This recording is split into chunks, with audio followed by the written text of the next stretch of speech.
So I guess grab your chairs.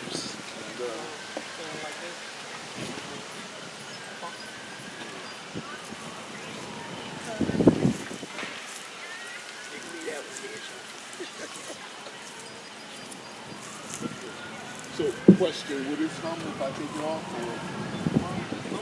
Yeah, don't worry. I think we all got booming voices.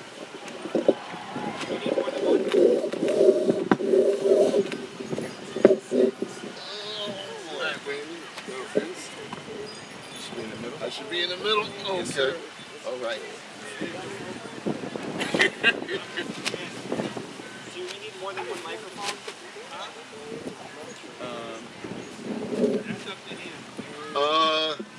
I don't know. Can you hear me from here? Yes, we can. Sound check? Sound check. Can you hear me? Yes. Yes. And can you hear me? No. Oh, then I need a mic. It just wasn't aimed at you. Turn it a little bit. No, I don't mind. I mean, I know that I got a big mouth. Yeah, we can hear We can you. hear you very well. Okay. Wow. Wow. Not hear me, The but truth very shall well. set you free. Okay. In the meantime, Crayon box. we'll go ahead and get started. Today we're going to convene a panel. You can still hear me? Yep. We're going to convene a panel on the images of black men on television. I believe so. And so, for the purpose of this panel, we're going to start with the image of JJ and Good Times and attempt to go all the way up to the Boondocks if time permits. Let me introduce my panel first of all. Once again, we have Elijah Pringle, who is a keeper of the culture. And we also have another keeper of the culture, Mr. Shawn Wright, who is also not just a keeper of the culture, but also is the host and producer of the Soul Revival on 91.7 WLFR, which airs every Sunday from 12 to 2. Yes. And he's been a guest on my show, The Light. So, with that being said, we're going to get into it. I talked to the gentleman beforehand, and we kind of agreed that one of the reasons, well, we wanted to start off with JJ from Good Times is because, in effect, you can say he was one of the first breakout stars of black men on TV. For people older than our generation, you could also say, though, before that, Amos and Andy, Kingfish were breakout stars, but Amos and Andy hasn't aired on TV, not even in syndication, in over 30 years. That's fair.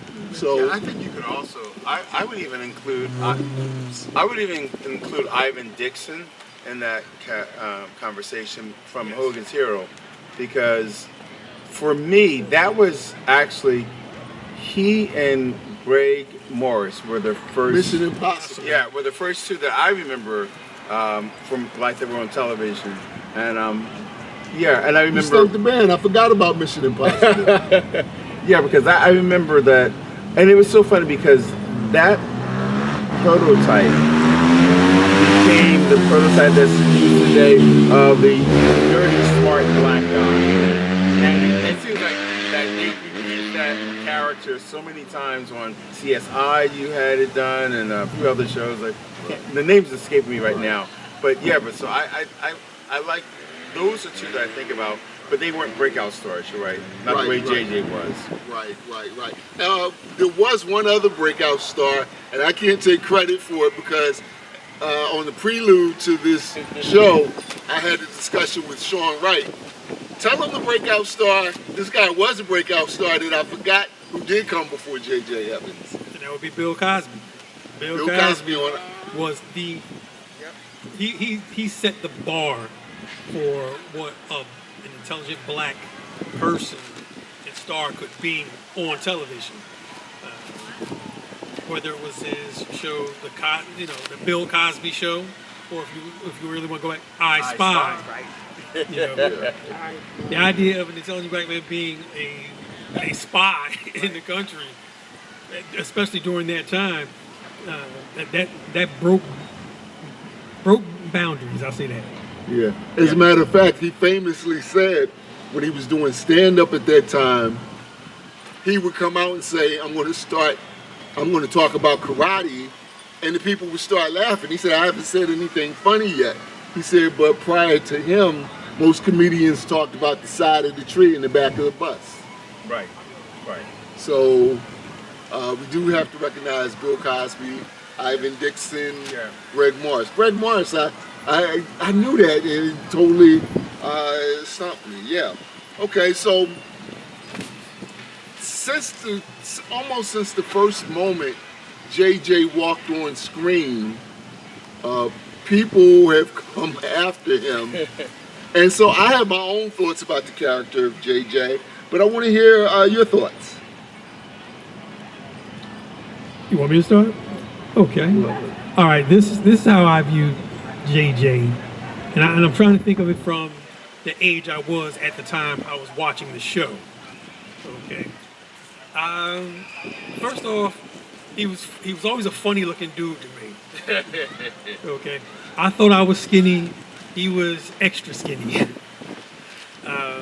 He couldn't dance, but now I'm gonna talk about the parallels.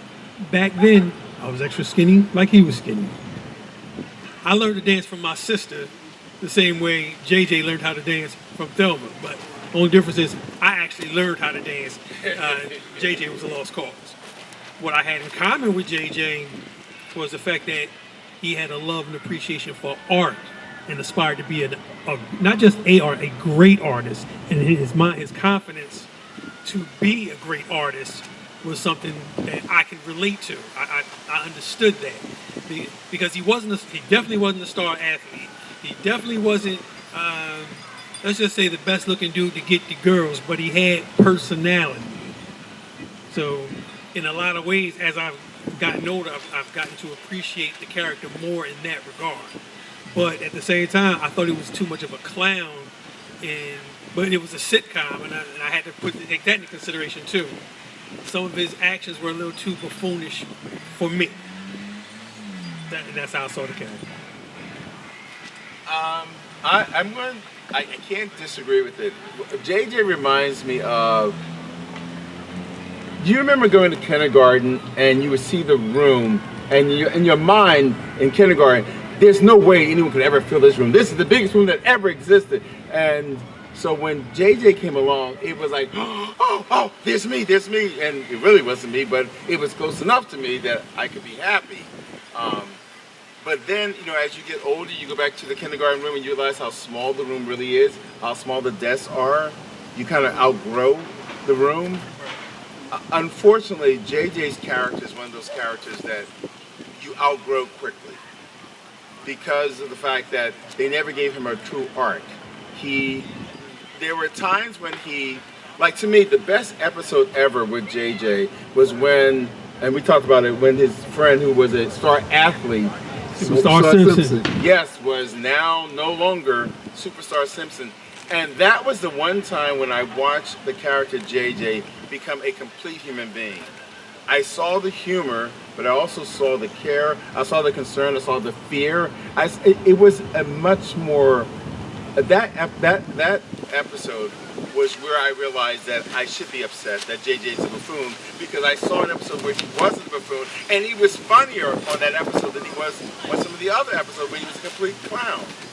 So I think that they sacrificed his dignity for laughs, and they never really got the laughs they wanted, because when he was dignified, he got bigger laughs. I just want to, since we brought up Superstar Simpson, I want to change the conversation a little bit.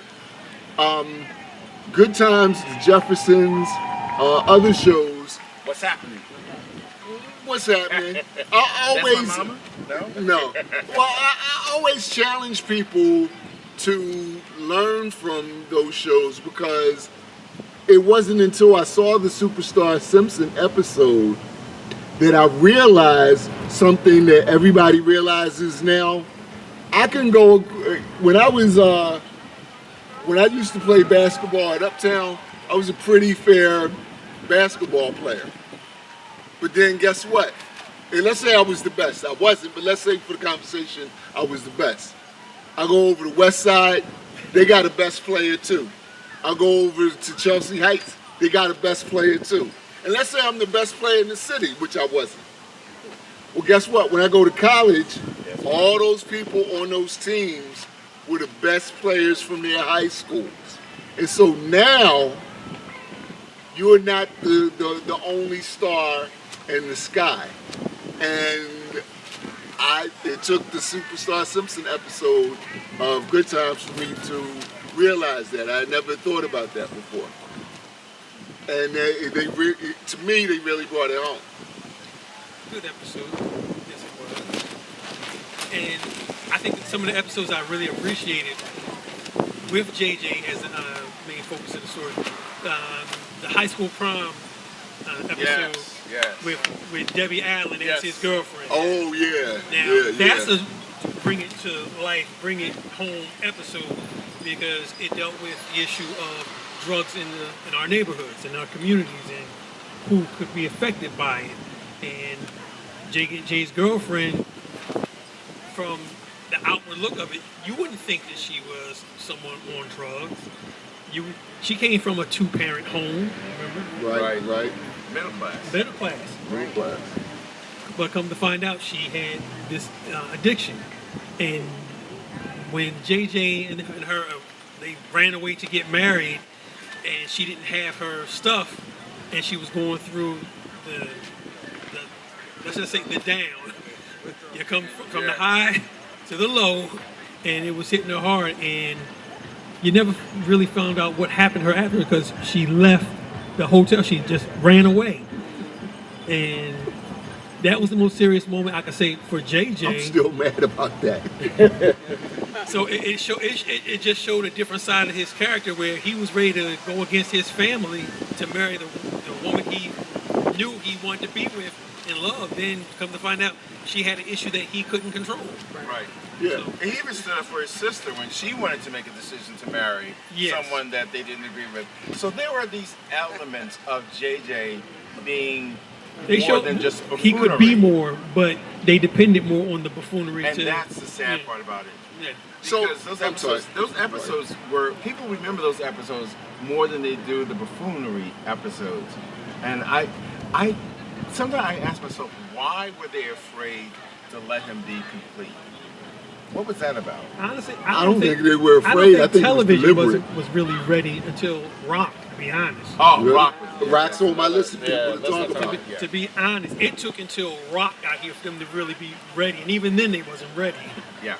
Yeah. Right. Well, Frank's Place had a short life, but Frank's Place also was there a show that where you had these characters and they were fully developed. And the thing I like about Frank's Place was that the writing was never forced, and the writing was always authentic. True. I think one of the issues that happened with Good Time was that the people who lived those stories or who lived those lives were not in the writing rooms all the time, writing the stories. Well, that's always been the issue with writers for black shows. Too many of them didn't have black writers at the beginning. And people felt like, oh, you should be having black writers on black shows, and I just thought that was like, I mean, I'm not saying that it couldn't be done, but I don't think that I could really write a show like, let's say, Everyone Loves Raymond. I don't have that cultural awareness, I don't have that background to write it authentically. And why you would think that someone who does not have that background could write an authentic show tells me that is your objection, or your objective, I should say, is your objective to further a stereotype that you're comfortable with, that America's comfortable with? Is that what's really happening here? And are we preparing people to accept other behaviors later on in life that they can excuse, because they've been trained to look at black people a certain way. Okay. I think that sometimes it may not have a direct political agenda, but it becomes someone's political agenda later. Well, let me ask you this, because we have some other names to go through, and I have to ask you this. What are your thoughts on Dynamite? Okay. The 2-minute version. All right. I'm gonna make this. I'm gonna make it. I'm glad you did that, because if Fonzie can go A and it creates this phenomenon, why not have a Dynamite? And the phrase was so popular. There was a Scholastic magazine that used to order. If you were in public school, yes, there was Dynamite magazine. Yep. And all I know is Jimmy Walker. I'm going to get into a habit of saying his name. Jimmy Walker. Right. Okay, the comedian created this thing that the rest of the country latched on to and blew it up to be whatever it became. To the point that Gary Marshall told the Happy Days cast, we got to come up with a catchphrase. Yeah. Right. Yeah. To me, catchphrases don't bother me. I think after a while, I think I shared it with you. After a while, the term dynamite was sort of forced into the conversation unnaturally. But when dynamite occurred naturally, it was great. But it seemed like every now and then you would get an episode where you could tell that the writer said, "Okay, we're 3 minutes in. We're let's out. We write need something." Yeah, we got to write something." So he says, "Dynamite." Yeah. And it's like, well, no. I mean, that's a phrase that comes because something has occurred, not because it's 3 minutes into the show. And actually, I want to touch on this whole Dynamite thing. Now, that was a catchphrase that he made popular in his comedy act, his comedy albums, which they figured out, let's just try to cash in on an already built audience. The only problem with that is they abused it to the point where it got stale to me.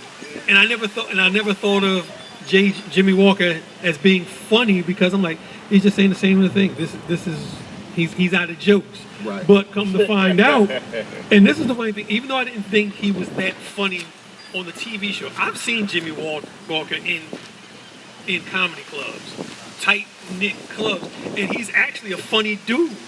Yeah. So I think that the phrase may have been abused, and I understand why, because it sells. Right. Here's the thing, and I think I've discussed this with you two behind the scenes. If you go back to 1977, 78, and Good Times was filmed at Television City in Hollywood. So if you're from Wichita, Kansas, and you're saving up all your money to take your family to Television City in Hollywood for a taping of Good Times, and Jimmy Walker doesn't say Dynamite, no matter how good the rest of the show is, that's all you're going to say. We went all the way here from Kansas, and he didn't even say Dynamite. So he became a victim of his success with that particular catchphrase. And lazy writing. Right. But the thing is, though, it set the bar for sitcom, especially black sitcom comedy, because Urkel had his catchphrase, "Did I do that?" Exactly. Which got translated into a rap song. Right. Mystical used it for, "Did I do that?" Right. So these things which become tiresome and annoying to some, eventually you can refresh it to continue to build on it, to be honest. Yeah, and I like, you're right about Urkel, but the thing I think was about Urkel that might have been slightly different is that they always created a disaster for him to respond to. Right. And so even though even that phrase I got sick of, at least it came in a natural way where something Jackie happened, he's like, Gleason. "Oh, shh, did I do that?" Yeah. And to me, "Did I do that?" became our way of saying, "Oh, shh," without saying.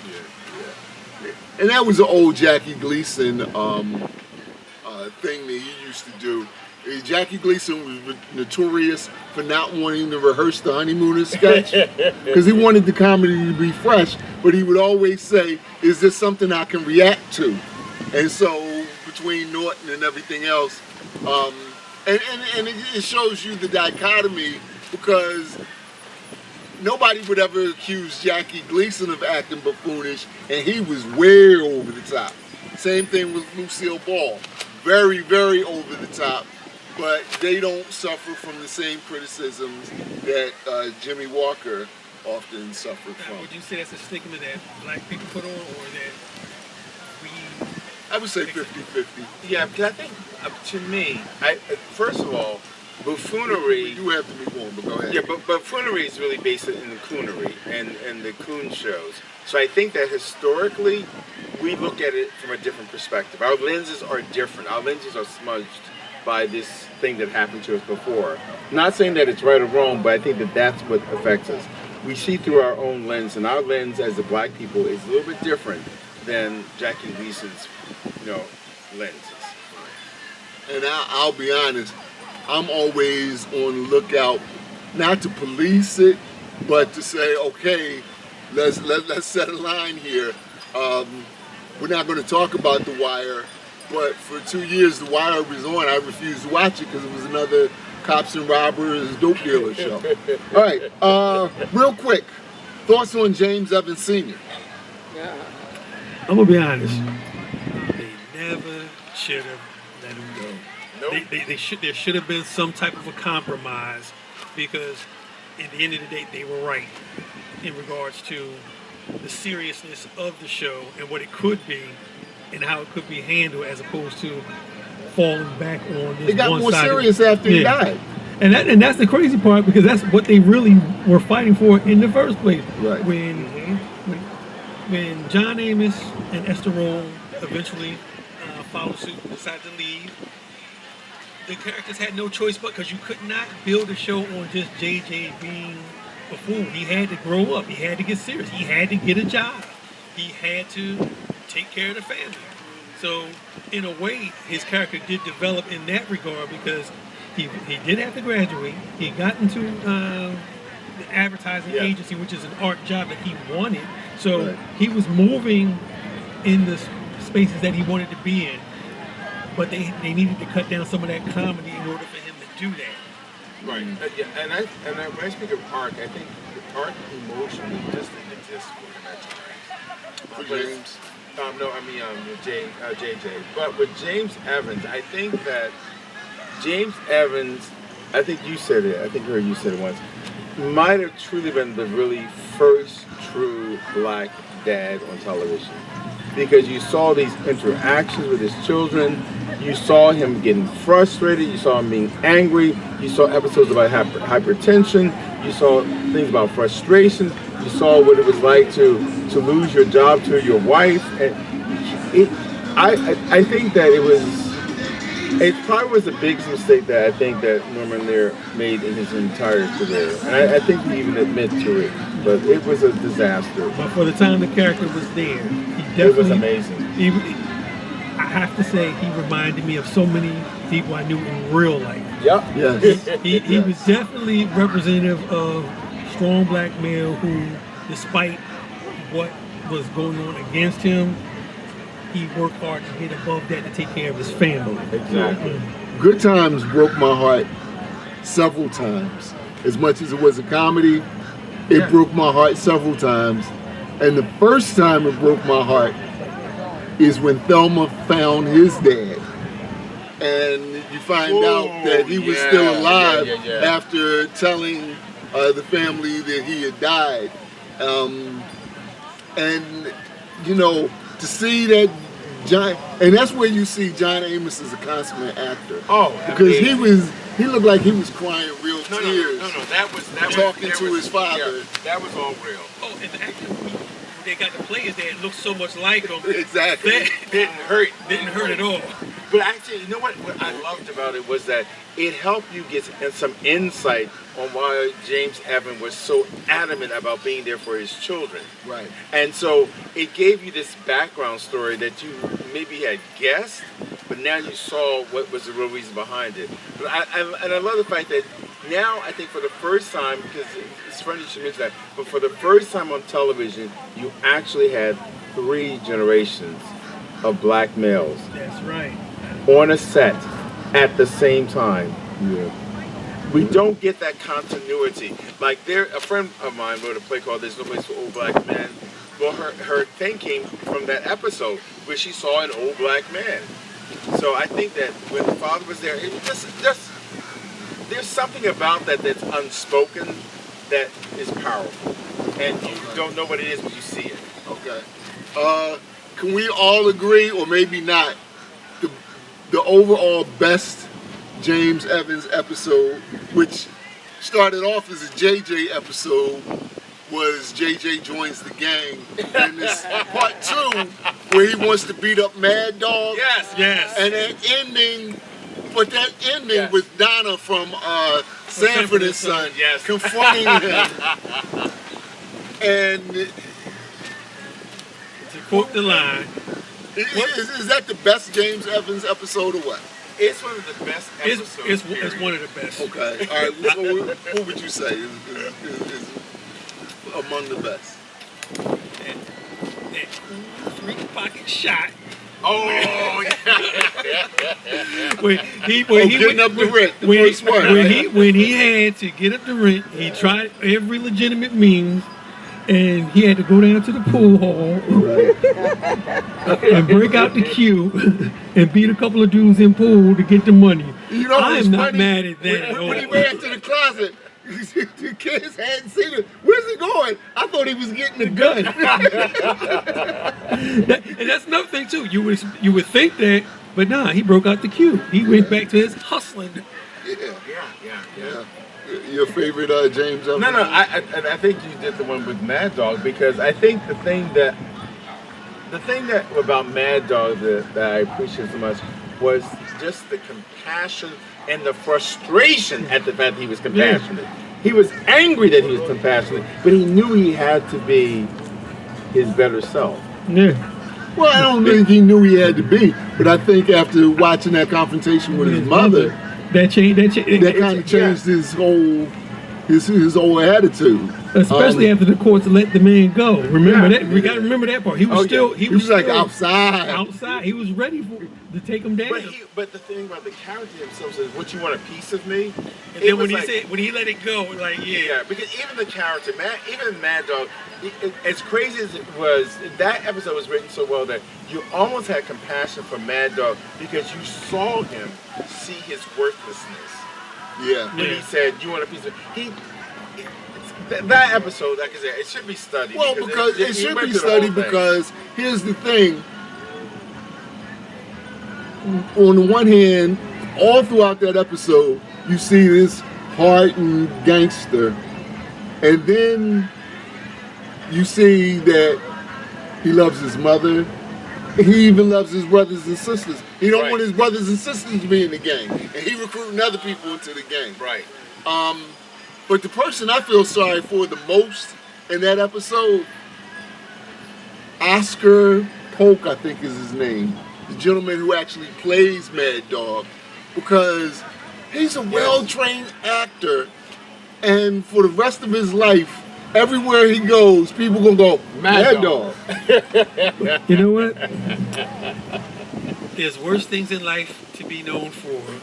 And if he can be known for playing the great villain in an episode of a show that he only appeared on in 2 episodes, a villain that we actually developed compassion for. Yeah. That's a powerful actor. Can't be mad at that. It reminds me of, I know this is off subject a little bit, but it reminds me of why, and please forgive me for saying this, it reminds me of why we could sympathize for Sidney Poitier and A Race in the Sun, but not Danny Glover. Because Danny Glover could not draw that compassion out of us, could not draw that sympathy out of us. I was sympathetic for him too, though, but okay. But everybody was like going, people were cheering for Poitier. Yeah. Danny Glover, because he even talked about the fact that people hated me for that. I'm like going, but that role was supposed to be hated. He's supposed to go on that journey. There's so much more with regards to Good Times. We're not going to get a chance to talk about Michael, which we really should, because they really use Michael as a tool to disrespect JJ. But I want to move on and get your thoughts, 2-minute version. What comes to mind when I say the Richard Pryor Show? one of the best sitcoms that they took off the air. What was the sketch Sketch show? comedy, I should say, sketch comedy. Years ahead of its time. Years ahead of the time.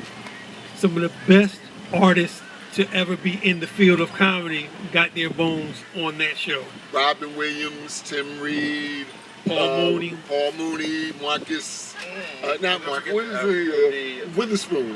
Lily Tomlin was on there. Lily as well. Tomlin was on there. Yeah. Sandra Bernhardt. What Yeah. was Witherspoon's first name?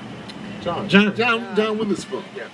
Yeah. I think the Richard Pryor show, everybody that comes after him that does skit comedy needs to pay him at least $100 an episode. Well, He every black really did. Here's the thing: every black sketch comedy show that's come after Key and Peele, Dave Chappelle have all done a black president sketch.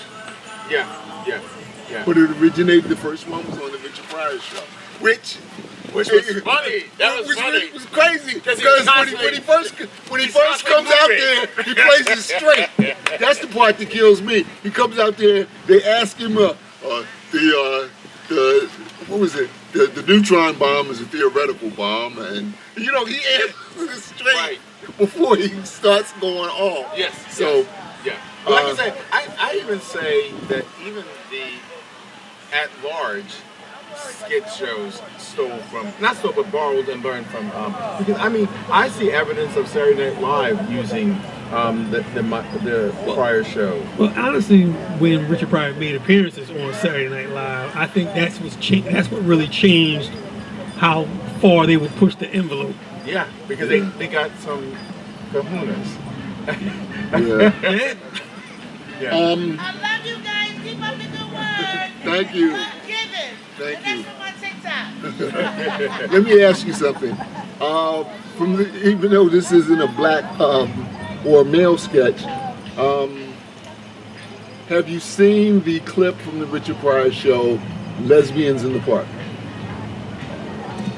You got me on that one, bro. I got you on that one too. No, I Okay. didn't So see that. when you get I'm home, trying to see. when you get home, it's not a funny sketch. But I'm going to move along. Real quick, give me the 2-minute thoughts on Venus Flytrap from WKRP in Cincinnati. Okay. Venus Flytrap. Okay. Flyest DJ on television. Okay. Flyest DJ on television. I just feel like what I'm going to say is going to be wildly unpopular, and I don't really mean it to be. But it was like, to me, it was another example of the most talented person in the room. And I'm just going to leave it. I'm going to leave it at that. Okay. I'm gonna leave it at So, have you ever saw the episode of Venus Explains to Adam? No? that. No. Have you? Yes. Oh, okay. So, I'm going to check that one out. I thought I Venus. probably saw it, but when you're I old thought enough, you Venus forget. was a very complex character because he starts off being very showy,